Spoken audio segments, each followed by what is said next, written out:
不管是复杂做工的白色婚纱，还是小丑风格，到甜美系列的服装，这群学生都能驾驭。佳琪高中流行服饰科113级毕业展以余烬为主题，学生不仅用专业的标准呈现作品，更担任模特儿展现制作成果。余焰未尽的火，它其实也有比较属于光明的意思。那我们高中生活即将结束的时候，其实这个主题也代表着说是另外一个新的开始。我们是大概是以暗黑风为主，然后有一些折纸，蛮多折纸的，然后或者是有一些戳布的部分，然后还有很多串珠啦什么的。为了这场毕业成果展，学生们在事前投入充足的准备，包含款式设计、打版、裁剪、配件设计等等。其中应届毕业生曾伟胜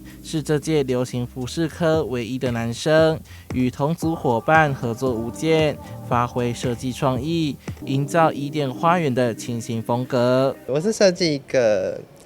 无袖的西装，对，然后再去加上我们大家共同的元素，就是用毛线去打最近流行的 tafting。服装不只是像之前一样局限在家政群，我觉得就是也非常适合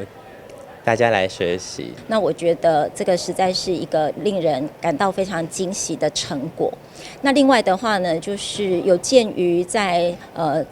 最近的一些少子化的浪潮，那我们在2年前我们的流行服饰科也开始了，就是我们有2个特招班。一个是原来服饰科的特招班，那第2个呢就是整体造型的特招班。佳琪高中致力培育服装设计造型领域人才，每年透过成果展都能看到佳琪多元融合的校园文化。值得一提的是，有2名应届毕业生萧廷安与林燕安是服装设计与服装制作的金手奖得主，因获国教署公费补助，前往日本培训，无法登台，因此作品由他人代为走秀，不留遗憾。